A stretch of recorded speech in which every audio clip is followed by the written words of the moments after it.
Welcome back, everybody. We are staring up at the mountain of Sinai. All hungry and thirsty Israelites, after having been recently divided by Jethro's advice. So Moses' stepfather came up and he said, "You need to reorganize your people." And Moses said, "That's a good idea." So now he went back to where his land was. I do forget where it was. Well, we'll read it eventually. All right. Israel at Mount Sinai. This is Exodus 19. In the 3rd month after the children of Israel had gone out of the land of Egypt, on the same day they came to the wilderness of Sinai. For they had departed from Rephidim and had come to the wilderness of Sinai and camped in the wilderness. So Israel camped there before the mountain. So Moses went up to God, and the Lord called to him from the mountain, saying, "Thus you shall say to the house of Jacob, and tell the children of Israel, you have seen what I do to the Egyptians, and how I bore you on the eagle's wings, and brought you to myself. Now therefore, if you will indeed obey my voice and keep my covenant, then you shall be a special treasure to me above all people, for all the earth is mine. And you shall be to me a kingdom of priests and a holy nation." He's really setting it up for you. He said, "You're going to be my people." And I did a lot to get you out of Egypt. I really pissed a lot of people off. But no, it was part of his plan. These are the words that you will learn. "And you shall be to me a kingdom of priests and holy nation. These are the words which you shall speak to the children of Israel." So Moses came and called for the elders of the people, and laid before them all the words which the Lord commanded him. Then all the people answered together and said, "All that the Lord has spoken we will do." They better. They better keep doing it. So Moses brought back the words of the people to the Lord. And the Lord said to Moses, "Behold, I come to you in the thick cloud, that the people may hear when I speak with you, and believe you forever." So Moses told the words of the people to the Lord. Then the Lord said to Moses, "Go to the people and consecrate them today and tomorrow. Let them wash their clothes, and let them be ready for the 3rd day. For on the 3rd day the Lord will come down upon Mount Sinai in the sight of all the people. You shall set bounds for the people all around, saying, 'Take heed to yourselves that you do not go up to the mountain or touch its base. Whoever touches the mountain shall be surely put to death. Not a hand shall touch him, but he shall surely be stoned or shot with an arrow. Whether man or beast, he shall not live. When the trumpet sounds long, they shall come near the mountain.'" Now, as we're going to use this term very loosely, but an adult, these are now like grown-up punishments, right?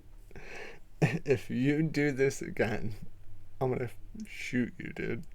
You're really pissing me off. That's kind of what it sounds like, right? From God. He said, "I'm going to kill you guys." But they better obey, right? They better obey. He said, "These are the rules." So Moses went down from the mountain to the people and sanctified the people, and they washed their clothes. And he said to the people, "Be ready for the 3rd day. Do not come near your wives." Then it came to pass on the 3rd day in the morning that there were thunderings and lightnings, and on a thick cloud on the mountain. And the sound of the trumpet was very loud, so that all the people who were in the camp trembled. And Moses brought the people out of the camp to meet with God, and they stood at the foot of the mountain. Now Mount Sinai was completely in smoke, because the Lord descended upon it in fire. So he's like completely showing himself to the people again, which I didn't really think was a thing because I didn't think anybody had seen it. But you're telling me the ancestors of the Jewish people, the Israelites, had seen God with their own eyes. Its smoke ascended like the great smoke of a furnace, and the whole mountain quaked greatly. When the blast of the trumpet sounded long and became louder and louder, Moses spoke, and God answered him by voice. Then the Lord came upon the Mount Sinai on the top of the mountain, and the Lord called Moses to the top of the mountain, and Moses went up. And the Lord said to Moses, "Go down and warn the people, lest they break through to gaze at the Lord. They said, I don't want anybody coming up here. And many of them perish." So he said, go tell them that again. Who told him that the first time, by the way?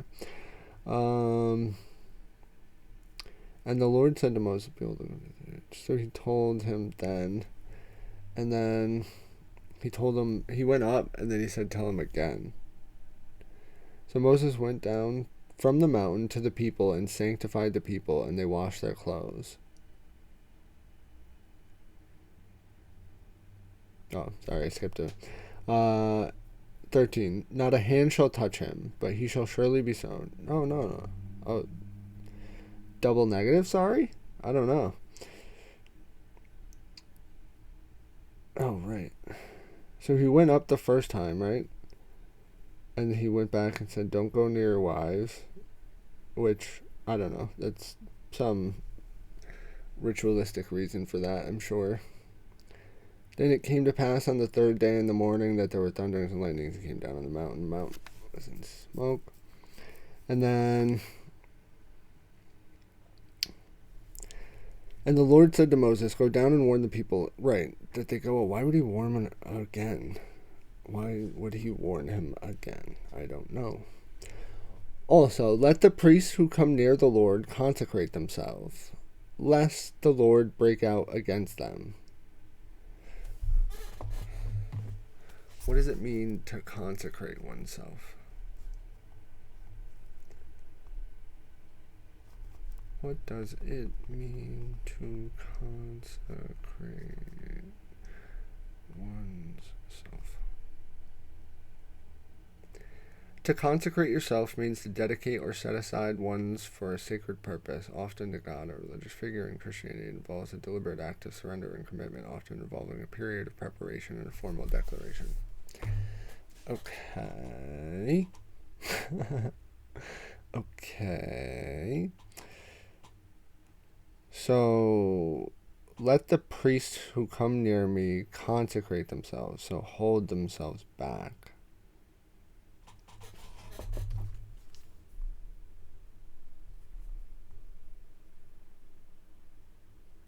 Or dedicate themselves to God? What does that mean? Somebody in the comments tell me why you can't go around your wife, because I'm sure it's a worldly thing. Then the Lord came down upon Mount Sinai. Okay, we're back. But Moses said to the Lord, 23, the people cannot come up to Mount Sinai, for you warned us already, dude, saying, set bounds around the mountain and consecrate it, and then you kind of told us you were going to kill us. Then the Lord said to him, away, get down, and then come up, you and Aaron with you. Do not let the priest and the people break through and come up to the Lord, lest he break out against them. So Moses went down to the people and spoke to them. So he's bringing Aaron back up with him. I don't know. God's real worried about, well, right? He does. I wouldn't want to have to kill anybody either. And with the way that they reacted in the desert and they didn't listen about the manna and everything and they're testing boundaries and whatnot, I can definitely see. He's not one person, but hopefully we'll see. Alright, this is chapter 20. And God spoke all the words, saying, I am the Lord your God, who brought you out of the land of Egypt, out of the house of bondage. You shall have no other gods before me. You shall not make for yourself a carved image. Money is a god, so don't get it twisted, son. You shall not make yourself a carved image, any likeness of anything that is in heaven above, or that is in the earth beneath, or that is in the water under the earth. You shall not bow down to them nor serve them, for I, the Lord your God, am a jealous God, visiting the iniquity of the fathers upon the children of the third and fourth generations of those who hate me, but showing mercy to thousands, to those who love me and keep my commandments. You shall not take the name of the Lord your God in vain, for the Lord will not hold him guiltless who takes his name in vain. Remember the Sabbath day, to keep it holy. 6 days you shall labor and do all your work, but the seventh day is the Sabbath of the Lord your God.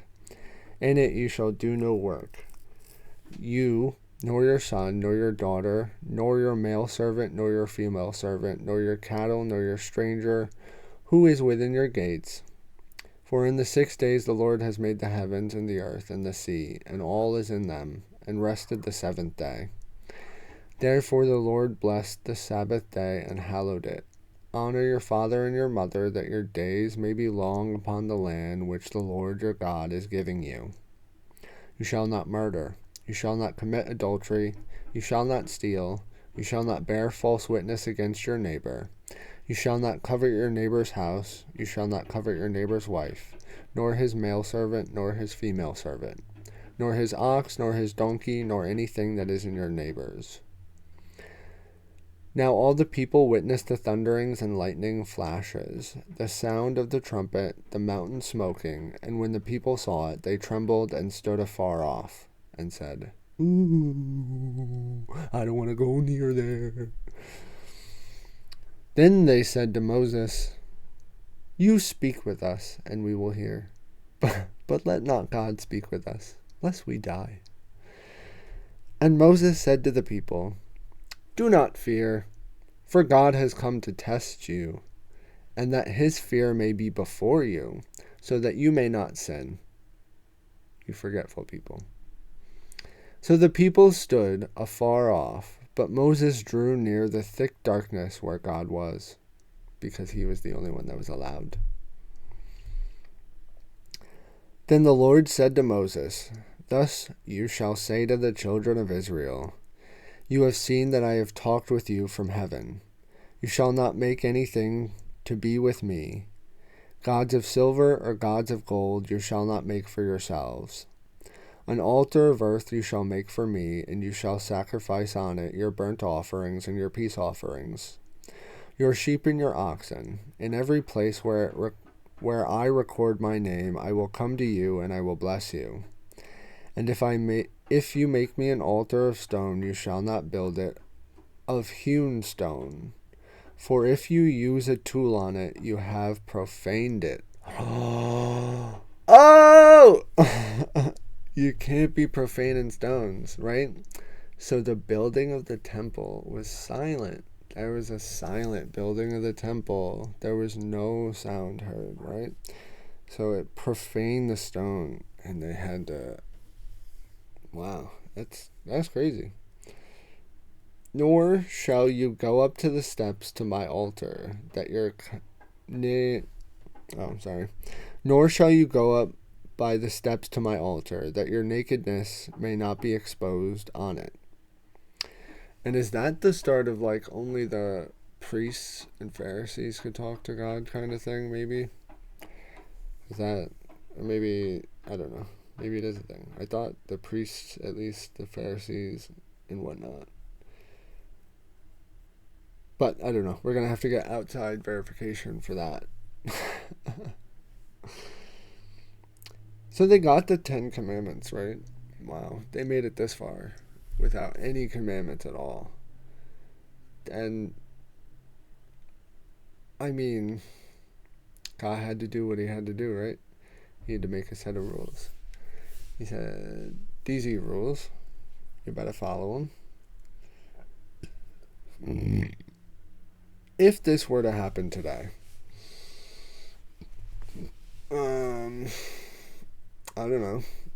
Let's take a ride on the wild side.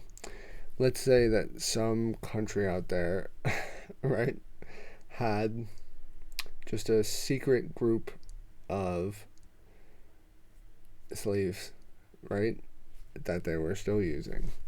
And somebody went into that nation and freed all the slaves. And they went up, and I'm going to say Mount Rushmore, right, for the sake of I don't know any other mountains. And they get somehow right on a boat or something, and they all refugee their way to Mount Rushmore. And then a giant cloud then descends upon Mount Rushmore. Everybody and their mother has their phone out, right? And now the government is now there, and then there's fire, and right, it's the end of the world then. This is absolute chaos. This Is the End comes to mind, the movie. Very, very funny movie. It's also, I mean, it's a good movie too, as well, about redemption and whatnot. You know, you're a human being at the end of the day, and, you know, but situationally and in the moment and in your life and to those around you, if you show kindness, right? And it doesn't matter about me at the end. I'm not the purpose of why I'm here. And it should be you guys. And I hope to do this as like a cataloging of the Bible. And hopefully I'll be able to like, I want to go excavating. I want to go dig up King Herod's temple and find out what they built in there. Like the Knights Templar did.